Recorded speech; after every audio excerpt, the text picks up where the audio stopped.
All right, Shabbos, say good morning. Good morning. Let us begin. Let us begin today's daf. But first, let's begin by thanking all of our sponsors. Thank our Talmud Torah sponsors for the month of Nisan. Paul and Kathy Pollack for dedicating all the Shirmer Drushos this month in memory of Paul's parents, Shmuel ben Zechariah and Sarah bas Avram, and to thank Avram and Shindi Kalman for dedicating all the Shurim and Drushos this month in memory of Avram's mother, Sarah Brina bas Yoshua Heschel. We hope that in the merits of our Talmud Torah, the Neshamas will have an aliyah and the families in Nacham. With that, let us begin. Today's daf is Chaf Beis. We have a lot to do today. We are picking up in Meretz Hashem on Chaf Aleph Amud Beis 21b, and we left off with Amar Rabbi Yochanan, which is 2, 4, 6, 8, 10, to about 11 lines down from the top. Amar Rabbi Yochanan. Rabbi Yochanan said as follows: Ein divrei Torah miskayim el b'misha meisim atzmo kimo she'eno. Divrei Torah are only sustained within someone who makes himself like nothing. Meaning that Torah ultimately, again, is only sustained within someone who possesses the trait of humility. Shne'emar v'achachma me'ayin timtza. A little bit of a play on words. Literally, where is chachma found? From ayin, from someone who makes himself like a nothing. Now, I will say, of course, humility, of course, doesn't mean thinking of yourself as a nothing. Thinking of yourself as a nothing is a lack of self-worth.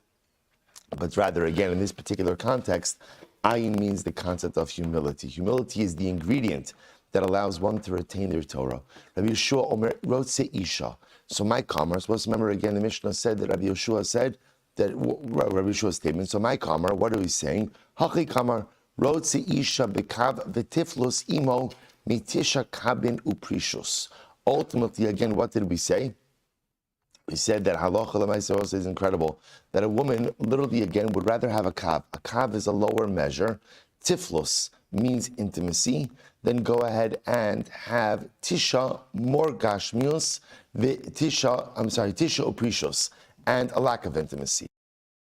That the Mishnah is trying to highlight the idea that for a woman having a relationship with her husband, I will say again, intimacy doesn't necessarily just have to mean a sexual relationship. Intimacy means a sense of physical closeness. So at the end of the day, a woman would rather go ahead and have physical closeness and less material wealth in her home or in her marriage than more material wealth and a lack of physical closeness. Incredible Gemara. So the Gemara goes weiter. The Gemara says, "Hu haya omer chasid Sotah." So let's remember again, the Mishnah then began to discuss the case of a chosid Sotah,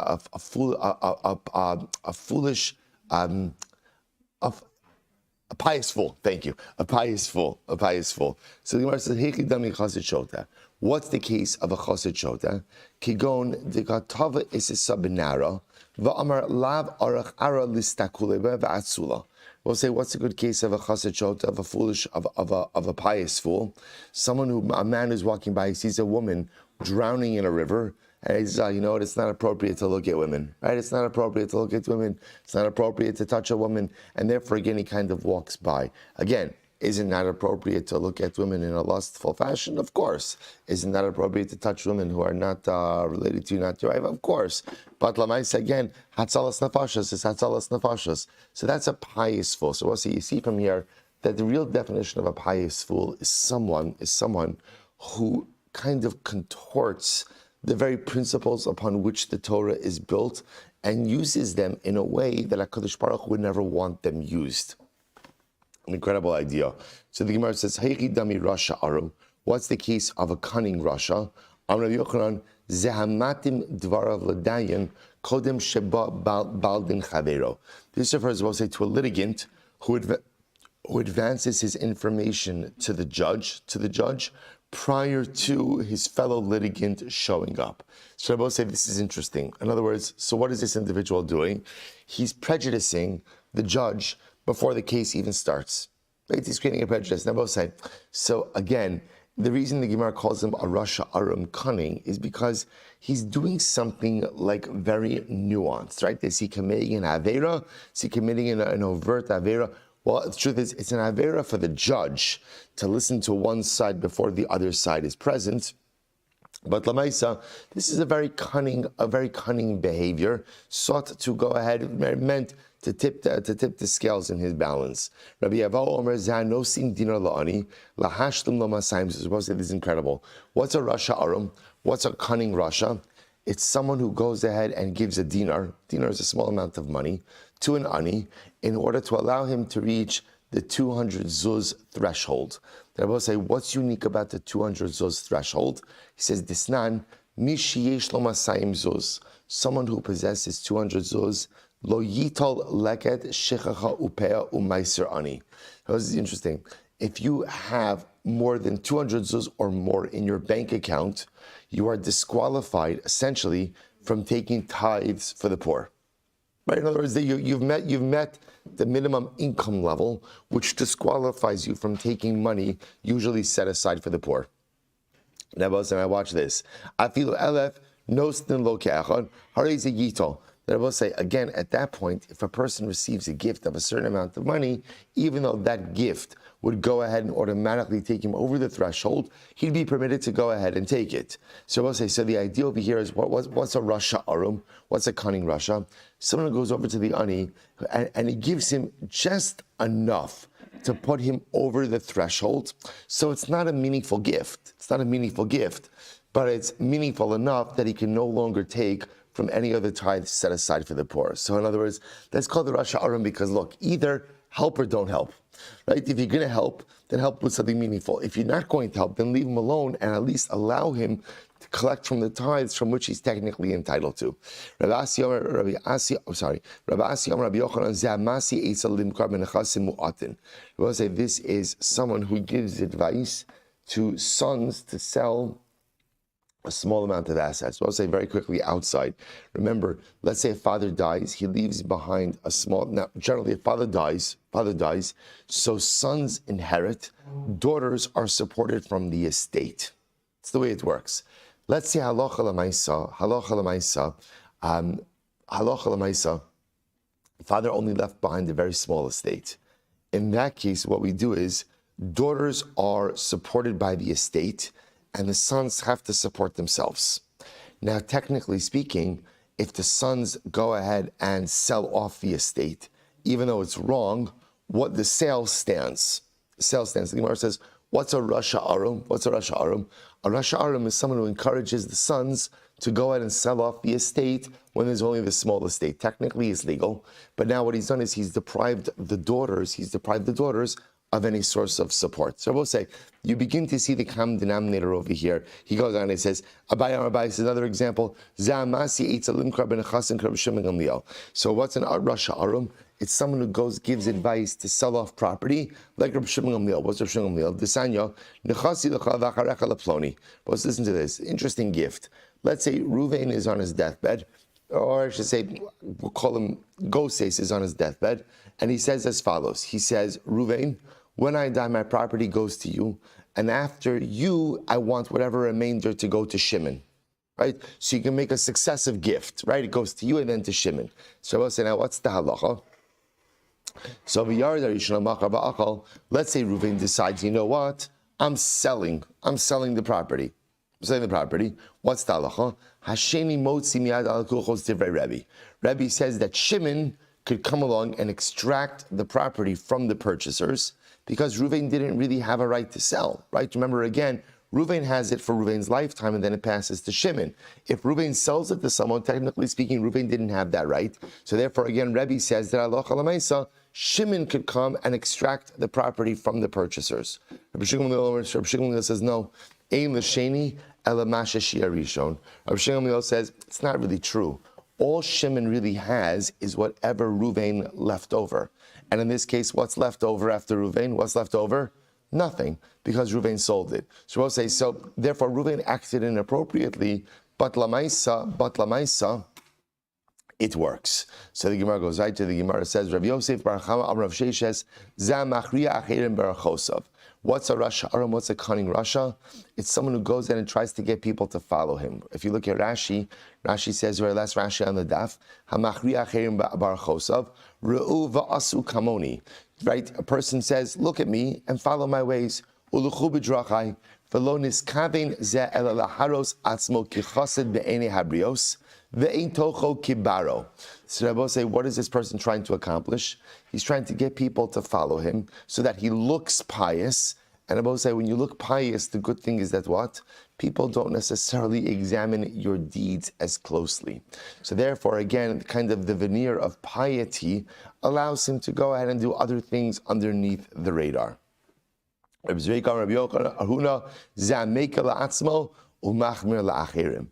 Rasha Arum?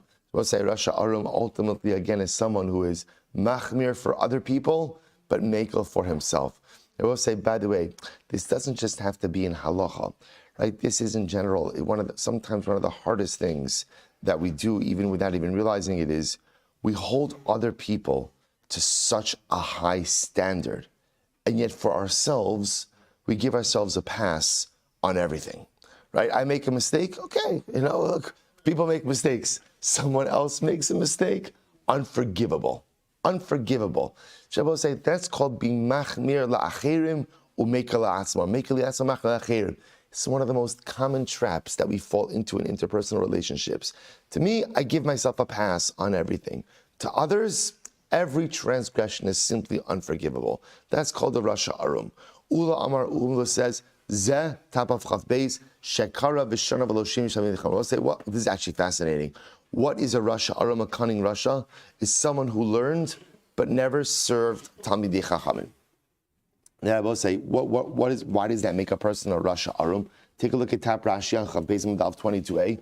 Lilmod Svaras HaGimara Betamei HaMishnah Mahim Rasha Mahim Rasha She'in Torah So Alburia Ve'in Lilmod Himenu She'ayet Hamim Yesh Achiluk Be'isr Ve'heter B'dinei Mamonis L'Zakos U'Lechayev B'taros Atamei L'Tarki D'Amar V'kama Duchti.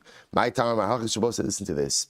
We're going to see the concept of Shimush Talmidei Chachamim. We're actually going to speak about this for a little bit of time now.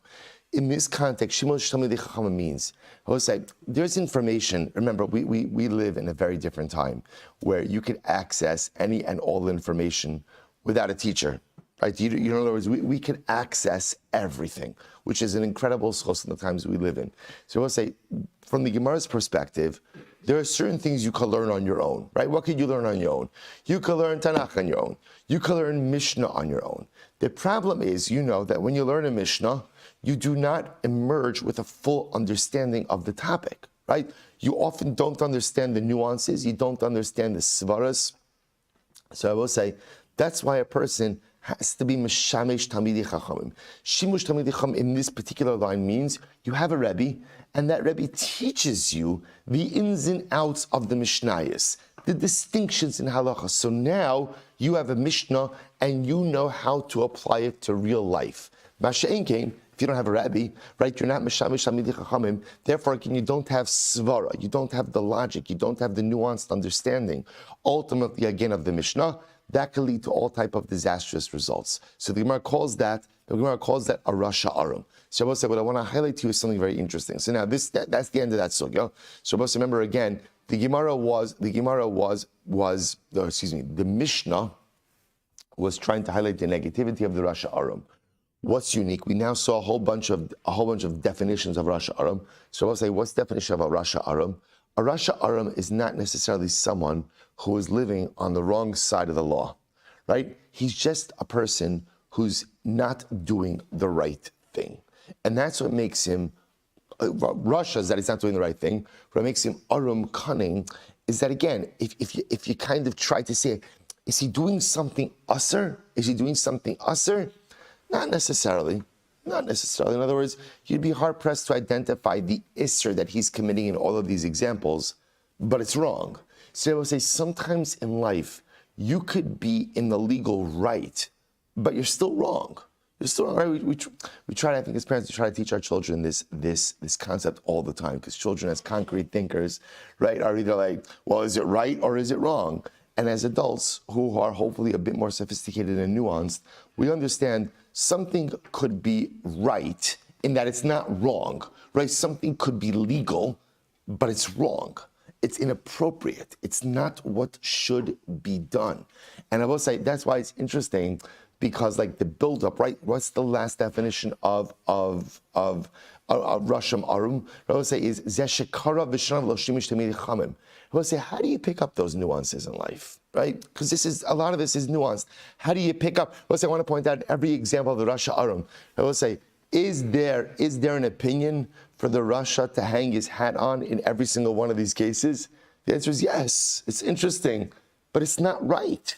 I will say that's where the Shimush Tamidi Chachamim comes along, right? That's where attaching oneself to a Rebbe, attaching oneself to a moral guide, or it doesn't even have to necessarily be a Rebbe in the classical sense, but attaching myself to someone who serves as a moral compass. Because without the moral compass in life, you could be in the legal right, but you're absolutely wrong with how you're living. And that's the Rasha Arum. Someone who maybe is in the legal right, but the moral compass is totally off. What you're doing and how you're doing it is just simply not correct. Incredible Gemara. So we'll say now, we're going to use that last phrase as Shimush Talmidei Chachamim as a sprinkler. So we'll say just want to point out again, this phrase, Shimush Talmidei Chachamim, is going to mean different things. Right now, in the way we just used it, it refers to someone who just learns Mishnah, but never gets a Rebbe to learn the ins and outs, the nuances of halacha.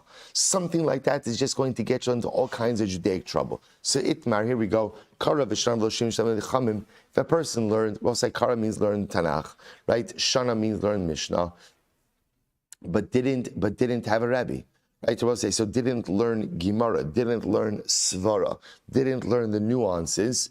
Rabbi Eliezer Omer, Hareza Ama Aretz. Rabbi Eliezer says that person is an Ama Aretz. Right?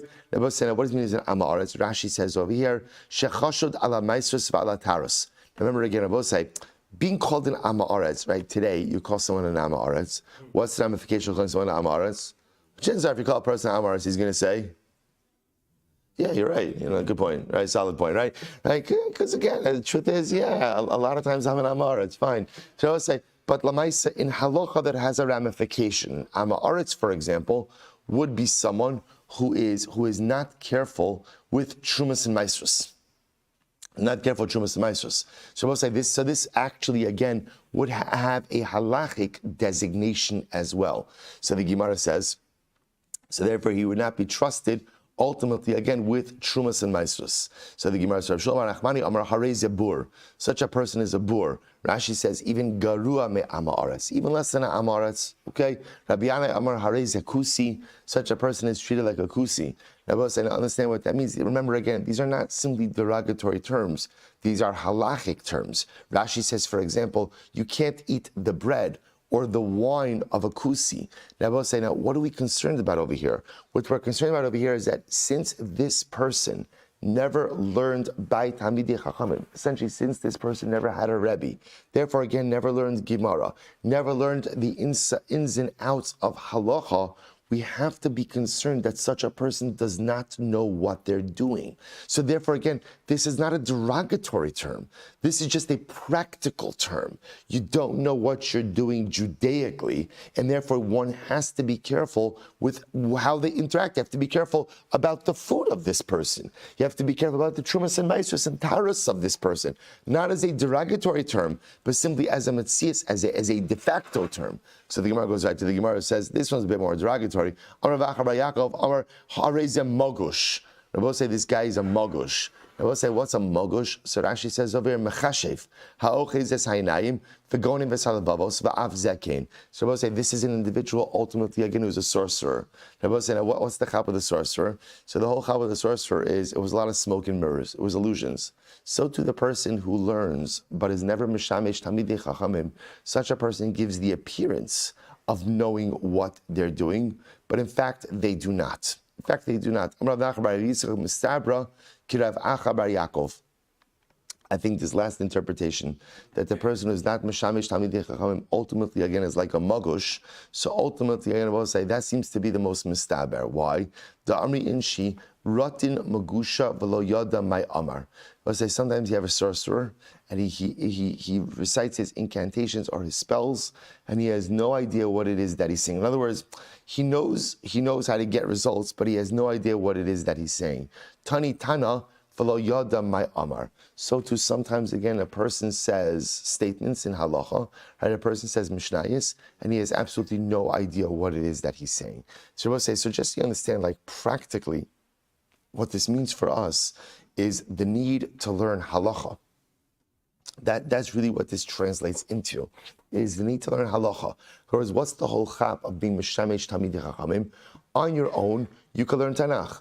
On your own, you can learn Mishnah. So practically, when the Gemara emphasizes the importance of being mishamesh tamidei chachamim, what that's saying is you need to know how to practicalize your learning.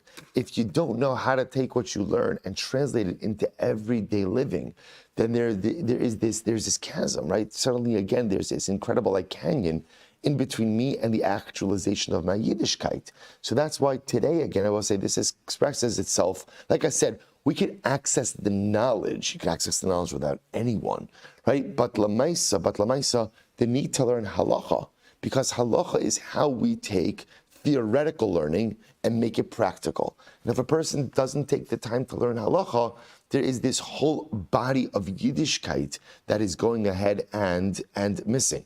Which is funny we should bring this up because the new Zman for Smichas Chaver begins in Eretz Hashem a week from this coming Monday night. And I will say, it's an hour a week. It's absoluteness. First, you can ask the Chaver who was learning it. We're just finishing Hilchos Nida now, which was an incredible Zman. Guys are taking the Bechina Eretz Hashem this week up through Monday, and then the following Monday, which I think is May 1st, the new Zman begins. We're doing the halachos of Sotah, the halachos of brachas, the halachos of Hatov v'Hametiv. It's an incredible Zman, a lighter Zman than Hilchos Nida. And again, that's the way you learn halacha. That, again, you can learn halacha on your own. That's not I shouldn't say it's the way. You can learn halacha on your own, but like most things we choose to do on our own, we generally don't end up doing them. When you're part of a systematic program where you learn, there's a shir, there's a bechina, changes your life. Mondays, 8 o'clock, good, back to Daf Yomi. Says the Gemara. Tarabanan, Ezu Ama Aretz. Rabbi say, what is an Ama Aretz? So what's interesting? So ultimately, what's an Ama Aretz? An Ama Aretz is anyone who doesn't recite Kriyas Shema in the morning and in the evening with brachas. Okay, so Rabbi say, so again, interestingly enough, why does this make a person Amar? So Rashi understands it over here. So Rabbi say, so ultimately again, because if you're not saying Shema by Shachris and by Ma'ariv, that really means you know nothing, right? In other words, Kriyas Shema is the most basic component of one's Yiddishkeit, right? The affirmation of the oneness of HaKadosh Baruch Hu. If I'm not doing that in the morning and in the evening, that's an Amaretz. That's an Amaretz. I will say, by the way, also like on a hashkafic level, if a Jew is not beginning his day with an affirmation of the oneness of God, and so to speak, ending his day with the affirmation of the oneness of God, there's something fundamentally lacking in my Yiddishkeit. Say, what's an Amaretz? Someone who doesn't put on tefillin every day. Credible. Again, I'll just point out the distinction over here between Shema and Tefillin is, remember again, both of them are looked at as covenantal signs with HaKadosh Baruch Hu, right? Shema is the verbal covenant, the affirmation of the oneness of God. So Tefillin is the physical covenantal sign. So the Gemara is saying over here, if these covenantal signs are not part of my day-to-day life, there is something fundamentally missing. Ben Azai Omer, Kol she'ein lo tzitzis bebigdo. Ben Azai says anyone who doesn't have tzitzis on his beged. So we'll say ultimately again, tzitzis representing also the covenantal sign, literally again as part of my body throughout the day. So we'll say that's also the distinction over here, right? Remember again, so Shema twice a day, Tefillin technically the whole day, but remember there are times you're not wearing tefillin either. A person goes into the bathroom and the person was wearing tefillin the whole day. Tzitzis is a covenantal sign that's attached to me the whole day. It's interesting. Rabbi Yonasan Amar Rabbi Yosef Kol sheyesh lo banim ve'eino megadol Torah. We'll say a profound statement. What's an Ama Aretz? An Ama Aretz, Rabbi says, anyone who does not raise his children to value the study of Torah. Shabbos said, this is actually fascinating. If you notice a shift over here, up until now, we've been defining an Am Haaretz by what you do. By what you do. Suddenly now this definition says, what's the definition of an Am Haaretz? Anyone who does not pass down the centrality of Torah to the next generation is called an Am Haaretz. And I both say, the truth is, they're not far off, it's a progression. We speak of this often. How do you pass down the importance of Torah to the next generation? Right? You model it. You model it. You say Kriyas Shema.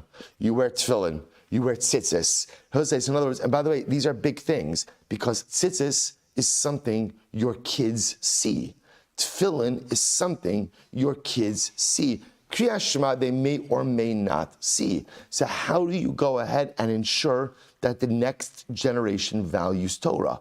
Well, let them see that you value Torah. And I will say, it's interesting, by the way, it's not necessarily seeing you poring over a Gemara, right? Isn't that interesting, right? It's seeing you living it. So it's seeing that tzitzis out, right? Or hanging out, or knowing that you're wearing it, right? It's seeing that you have that. It's seeing the tefillin marks. It's seeing all of this. That's what ultimately causes my children to value it in their own lives. Incredible. So I'll say, now we come full circle. Even if a person learned, right, but was not mishamesh tamidei chachamim. Then I will say, so again, remember, in this context, shimush tamidei chachamim could mean, like we were saying before, about actually like learning Gemara, like learning halacha, understanding from a Talmid Chacham what to do. Such a person is an Am Haaretz. Kara v'shana v'lo shana, harei zebor. But say if a person learned Tanakh but didn't learn Mishnah, that's a bor. So lo kara v'lo shana. Let's say a person didn't learn at all. Allah v'kasav omer v'zarati es beis Yisrael v'es Yehuda zera adam v'zera behema. But say a person has no Torah in their life, they might as well be an animal. We'll say, what that means is without Torah in my life, so what am I? Right? Again, what do I have? And I will say, it's not saying that people who don't have Torah in their lives are animals, because a lot of people don't know. Right? Well, as a person, you don't know what you don't know. But for those of us who do know, so ultimately, again, living a life without Torah is an animalistic existence. So the Gemara says, the pasuk says over here, quoting the pasuk from Mishlei, Yiras Hashem b'ni, right? U vamelech. Vim shonim al tisarav. So Amar Yitzchak elu sheshonim halachas. So I will say, so what does it mean vim shonim al tisarav?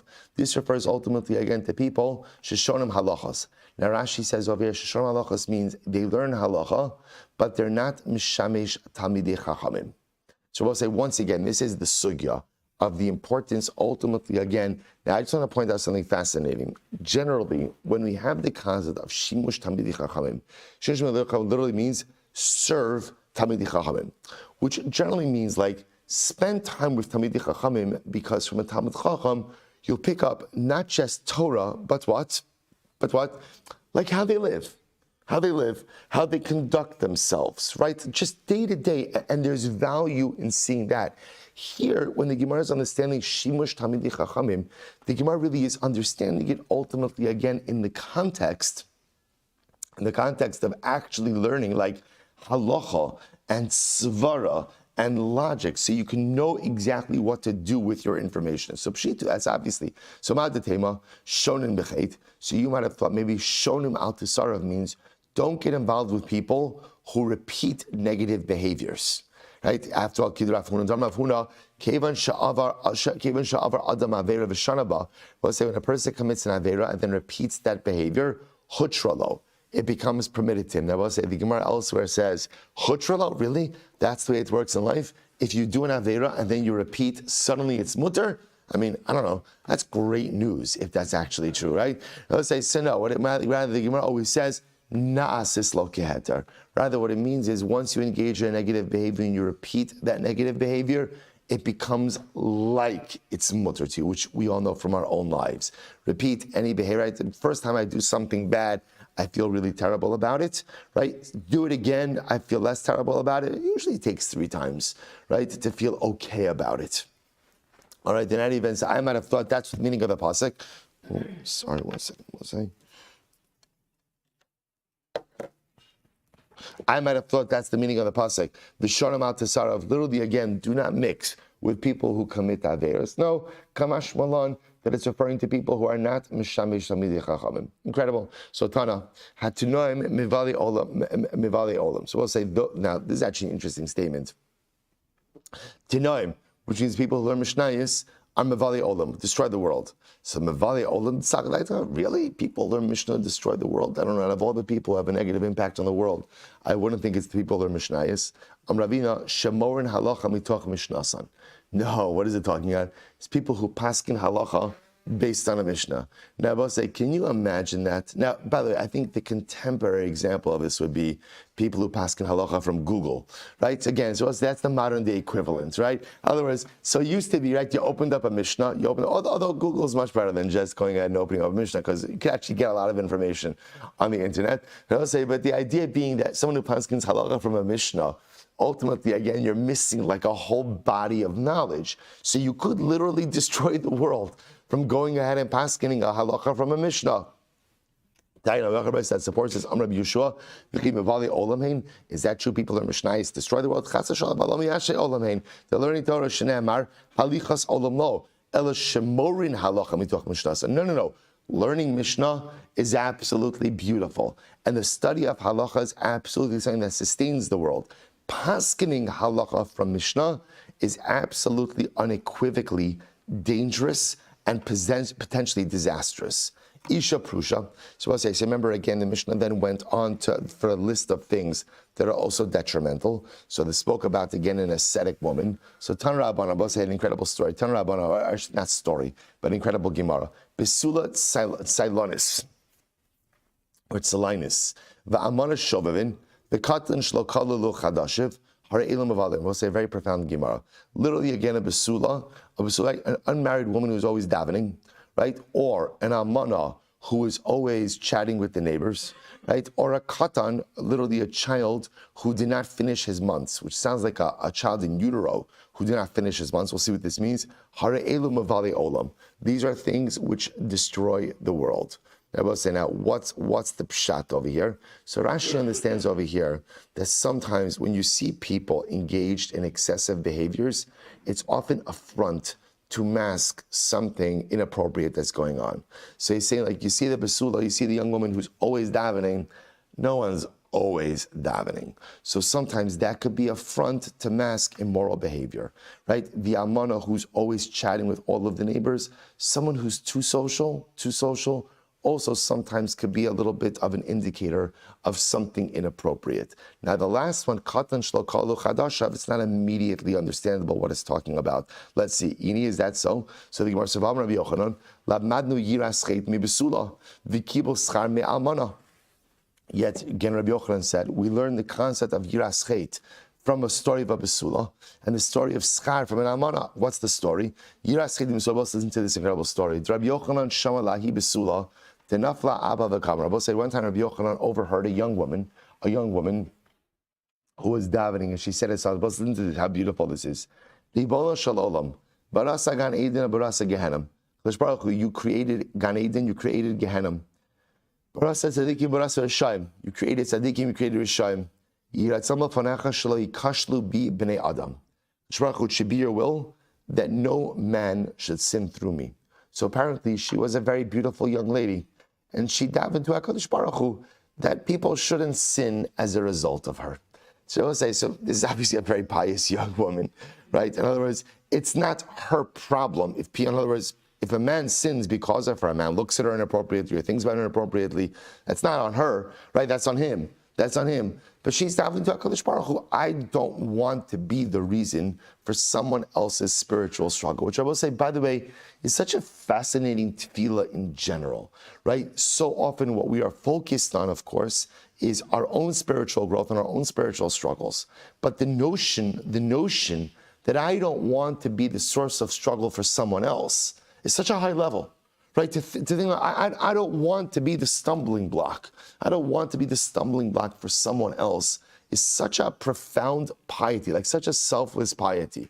So you see over here, so this is an example. So Rabbi Yochanan learned true piety from the story of Basula. What's the story of the Amana? Kibos Chaim Amana, what's his great story? Tahi Amana dahavi beiknishta b'shvevuse. Kol yom haba asyo matzla be midrash Rabbi Yochanan. Shabbos said there was once a particular Amana, a particular widow, who lived in a neighborhood, but every single day she would travel to come to the base medrash of Rabbi Yochanan. She would come to the base medrash of Rabbi Yochanan for davening, right? So Amrle BT, la beis hakneset b'shivusech. So Rabbi Yochanan said, my daughter, is there not a closer shul to you?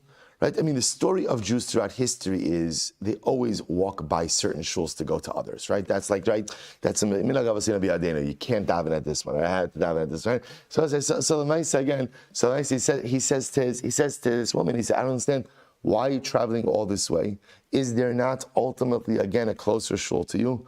Amrle Rebbe, v'lo schar psios yeshli. Rebbe, do I not get schar for every single step? So again, so the point the Gemara is making over here is you're making it sound like a pious, a pious besula or a pious almana or a social almana, that these are necessarily bad things. Okay, yet there are many pious people engaged in these behaviors. Which the Gemara says, you're right. Kika Amar, Kigon Yochni Bas Retivi. We're talking about again about say Yochni Bas Retivi. I will say, what's the ochap with Yochanan Bas Retivi? So I will say, this is actually a pretty wild story. If you take a look at Rashi very quickly, very, very, very quickly. First wide line in Rashi says, Kigon, Yochani Bas Retivi, Amana Machashefa Haisa. I will say, she wasn't Amana, right, a widow. She was a Machashefa, right? I will say, what's a Machashefa?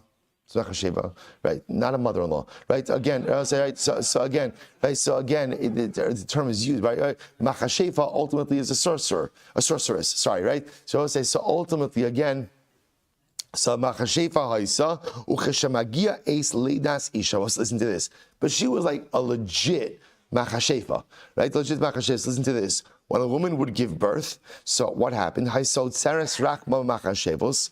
Ula'achar shemitztares harbe haisol meres elech va'avaki shrachamim v'ulai tishma tfilasi va'olechas v'soseres kishafeha va'avlad yotze. So I will say essentially, so this lady, Yochni Bas Retivi, was a sorceress.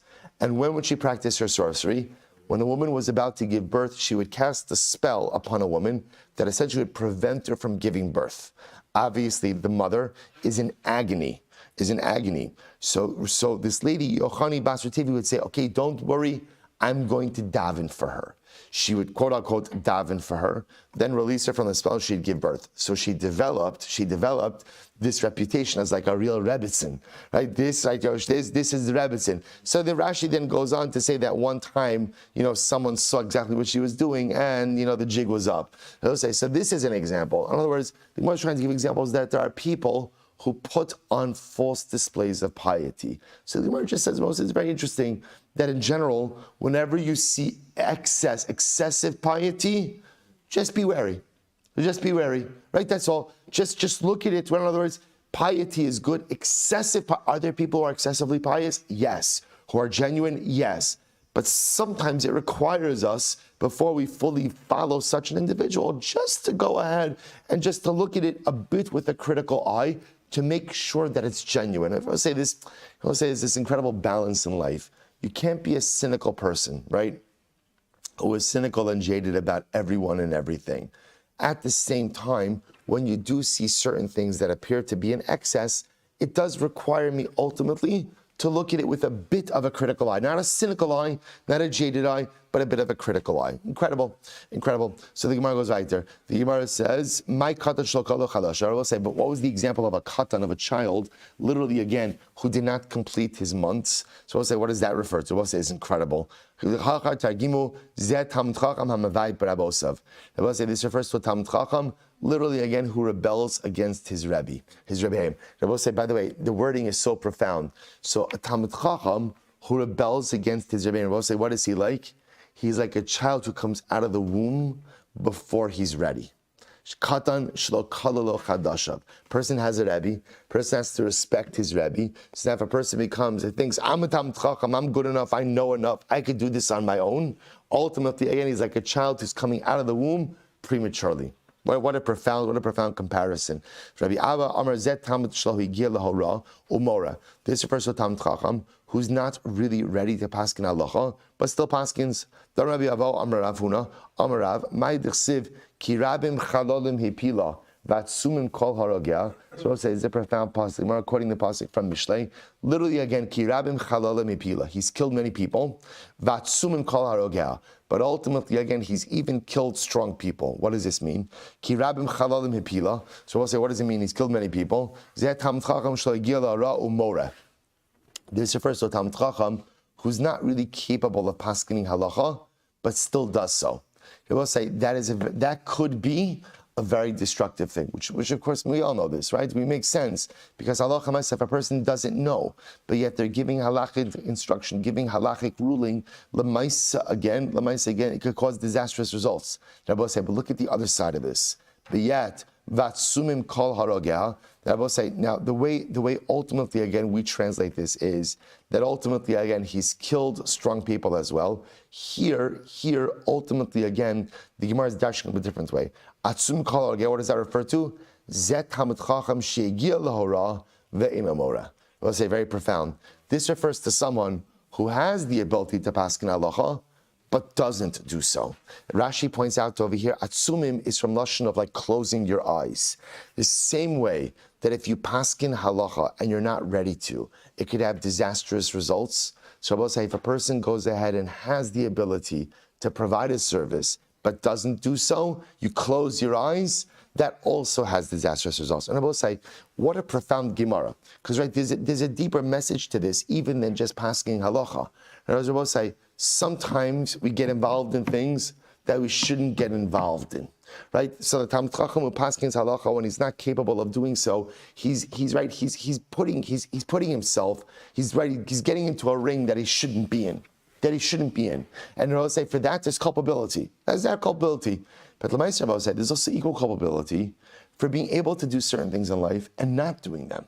And I will say when you have the ability to help somewhere, you have the ability to make a difference somewhere, you have the ability to go and lend your skill set somewhere, and you don't do so, there's culpability for that as well. So in this case over here, person has an ability to pass halacha, person has an ability to get involved, person has the ability to take on responsibility and doesn't do so, vatsum kol harogel, you close your eyes, there's also culpability and liability for not getting involved. Incredible Gemara. Va'ad kama. So we'll say, so how old? So we'll say, so now again we spoke of this idea. So now it turns out that katan shelo kalalo chadashav really refers to a person who enters into the world of paskin halacha too early. In other words, he's kicking his rebellion, right? So how old should a person be before they go ahead and they get involved in the paskin of halacha? To which the Gemara says, Arba Shanin, 40. 40 is the age. Si'ini v'ha Rabba. But what about Rabba? Rabba will say now, Rabba died, Rashi says, at 40. Rabba died at 40, which means that Rabba was obviously paskin halacha much earlier, to which the Gemara says, B'shavyon. That was different. B'shavyon. Rashi says, Imshaval agadol ha'ir b'chachma. We'll say that was a different case. If a person is a Talmud Chacham and they are equal in knowledge and greatness to the Rav of the city and they're younger, ultimately then they can paskin halacha. So again, Rabba, he was younger, but Lamaise, he was shaveh. He was equal in greatness to anyone else, and therefore he had the ability to go ahead and paskin halacha. We'll say incredible. So much to speak about over here, but we're going to have to go weiter. Makas Prushin. So we'll say, says the Gemara, Tarabanan, Shiva Prushinin. We'll say, there are 7 different types of Prushin. I will say, now in this context, a parush literally means someone who's separate. So I will say, I think a good word for this is like, we'll call it an ascetic. Right? A parush is someone who separates himself. So it's really someone who engages in a more ascetic type of behavior. So the Gemara says there are 7 types of prushin. 7 types of prushin. What are the 7 types of prushin? Here we go. Parush shichmi, parush, and we're going to explain all of them. Parush nikfi, parush kiyazi, parush meduchya, parush machavasi ve'asana, parush me'ava, parush me'ira. Fine. These are the 7 categories. So now let's analyze them. So there's the Gemara. Parush nikvi, what's that? Zahamankif es raglov. Take a look at Rashi, I will say. What's mankif? Did I skip? Sorry. Thank you. Parush shichmi, what's a parush shichmi? Za'osa masa shchem. This is a person who engages in shchem behavior. And I say, what does that mean? Look at Rashi. Ma'aseh shchem, shemalu l'shem shamayim, af zeh, I'm sorry, shemalu shalo l'shem shamayim, af zeh ma'aseh v'lana also sheikh abdu b'nei adam v'lo l'shem shamayim. So we'll say, so shchem. Remember again, shchem, they did a bris milah. Why did they do a bris milah? Because Shchem wanted to marry Dinah. So in other words, they engaged in religious service, but for total ulterior motives. So I would say, so what is a parush shchemi? So parush shchemi is someone who engages in ascetic, like religious-like behavior, but only to gain kavod from others, right? So, or I should say, or for that matter, yeah, for some benefit. So there's absolutely no true religious underpinnings to his behavior. The only thing he's doing is ultimately either to get benefits, right? To get some type of hana or to get covered from people. Fine. Next, parush nakvi. What's a parush nakvi? Zehamankif esraglov. Rashi says over here, Magalis mankif esraglov, mahalich b'shiflus, ekev b'sad gudel, ve'inu merim raglov min ha'aretz, umitoch kach menakif etzba'osa ba'avarim. So we'll say, so this is a person who goes ahead and shuffles his feet. He walks in small steps, shuffling his feet. When a person walks like this, it makes a lot of noise, right? So it sounds like, again, a person like this is very humble, right? They're walking very slowly, right? Very, very small steps, dragging their feet. So again, it gives the appearance, ultimately, again, of piety. Next, parush kiazi. What's a kiazi parush? We'll say this is a person who's bleeding as a result of walking into walls.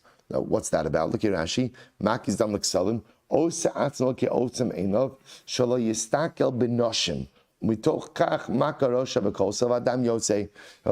he walks with his eyes closed. Now, why does he walk with his eyes closed? Because he doesn't want to see anything inappropriate, which sounds nice, except there's only one problem, which is you're walking with your eyes closed, right? So it's amazing what inevitably happens. He walks into walls. And he bleeds. But I will say, but instead of saying, okay, it's not a good idea, instead, he looks at the scars and the bleeding as like a badge of honor. So we'll say, it's false. We'll say, by the way, it's actually interesting.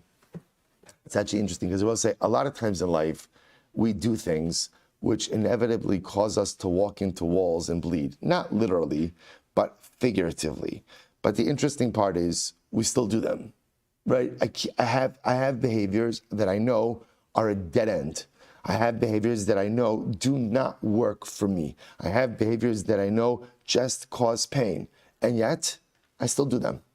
Time after time after time after time. The Gemara calls, that's called the parush kiazi.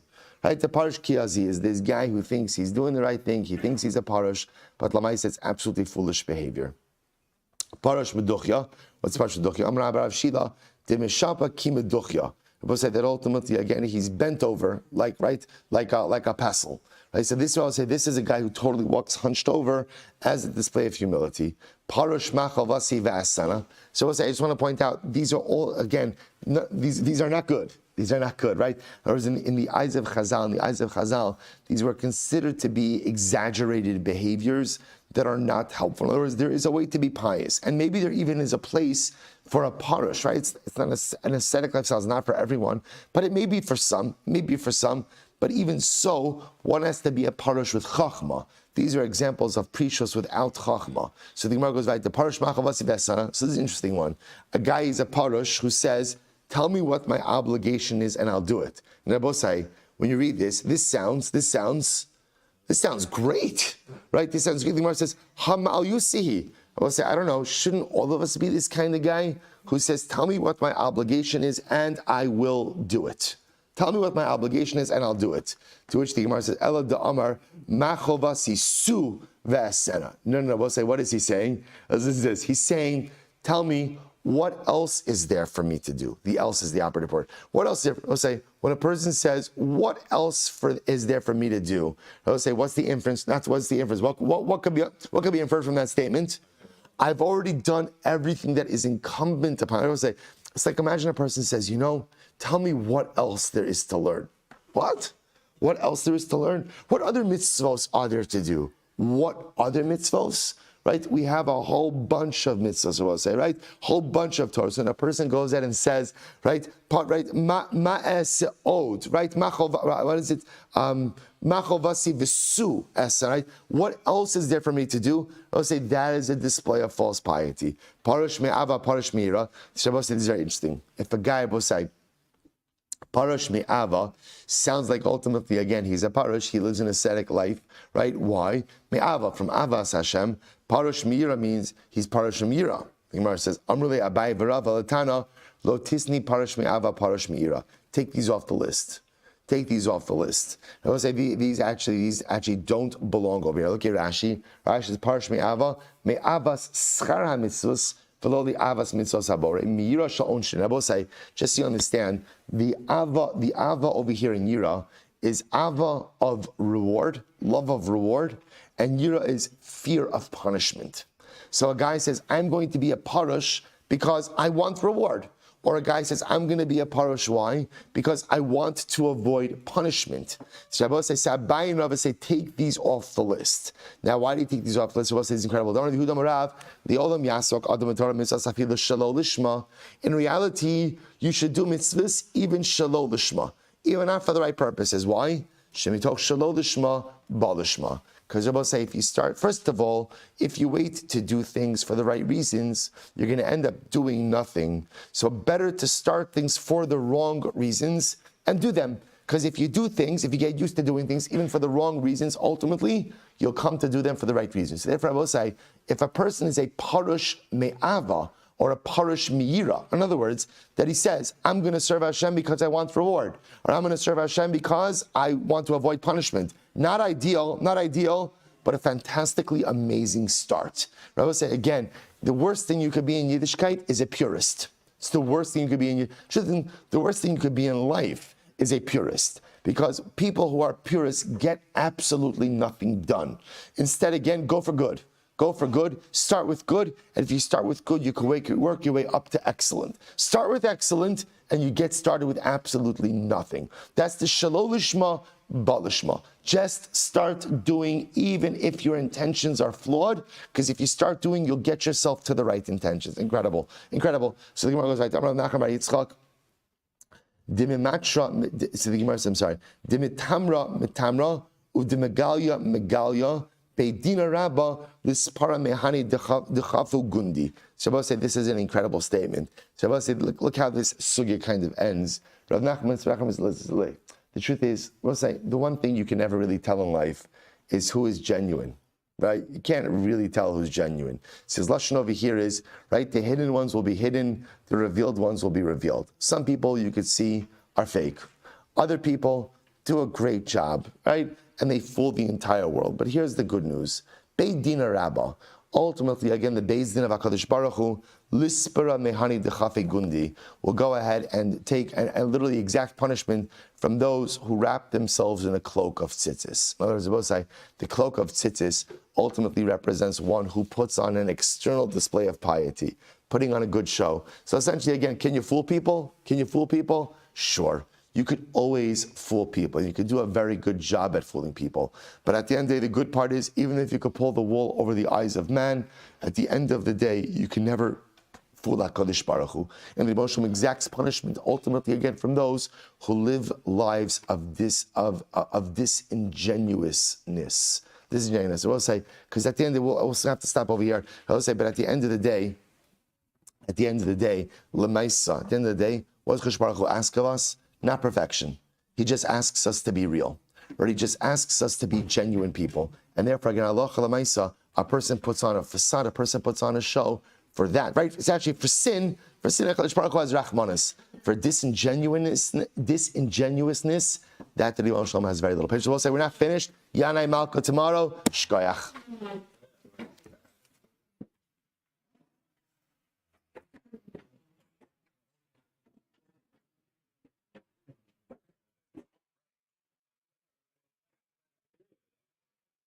All right, Chavra Zoom, have a great day, everyone.